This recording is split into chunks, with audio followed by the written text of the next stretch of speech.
30 में से 9 नंबर। यही मेरा इंग्लिश का स्कोर था जब मैं प्राइमरी से सेकेंडरी स्कूल में गई थी।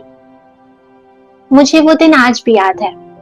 मैं और मेरी मम्मी दोनों रोए थे।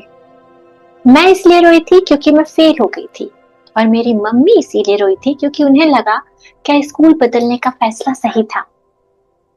मैं पढ़ने में अच्छी थी, मेहनती भी थी, लेकिन उस एक पल में मैं खुद को बहुत छोटा महसूस कर रही थी। जैसे मेरी कोई आवाज ही नहीं है, जैसे मैं कभी आगे बढ़ ही नहीं पाऊंगी। इंग्लिश में मेरा हैप्पी एंडिंग वो मुझे बहुत दूर लग रहा था।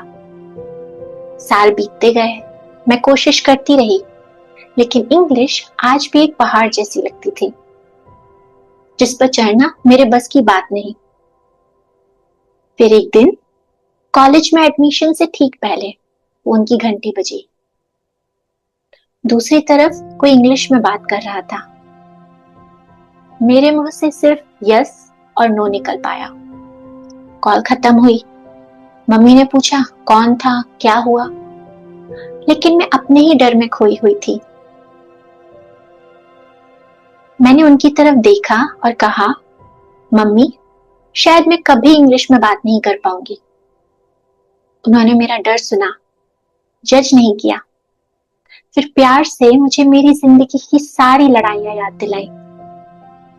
हमने फिर से बात करी 30 में से 9 नंबर की, और उन्होंने कहा, इंग्लिश सिर्फ एक भाषा है, ये इंटेलिजेंस का मापदंड नहीं, ये सिर्फ कम्युनिकेशन का एक टूल है। उस समय मेरी सबसे बड़ी चुनौती स्टेज पर बोलना नहीं था, बल्कि रास्ते से गुजरते किसी इंसान को सिर्फ हाय कहना था। मेरी माँ की वो बात मेरे साथ रह गई।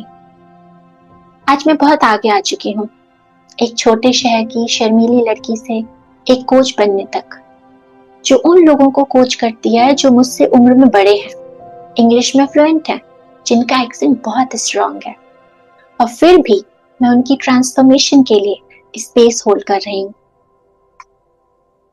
क्या आज मेरी इंग्लिश परफेक्ट है? बिल्कुल नहीं। लेकिन क्या मैं कॉन्फिडेंस और दिल से बोलती हूँ? बिल्कुल सही। और यही सबसे जरूरी है। शायद मेरी इंग्लिश की कहानी का ये हैप्पी एंडिंग अभी भी नहीं है, लेकिन जैसा कहा जाता है, अपनी कुल्हाड़ी को तेज करते रहो, तैयारी कब पूरी हो जाएगी पता भी नहीं चलेगा।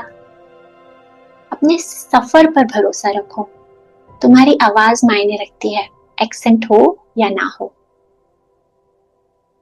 तो अगर ये स्टोरी आपके दिल से कनेक्ट हुई हो तो कमेंट में वॉइस लिखिएगा, और अगर आप ऐसी ही रियल और ऑनेस्ट जर्नी सुनना चाहते हो तो इस चैनल को सब्सक्राइब करना मत भूलना।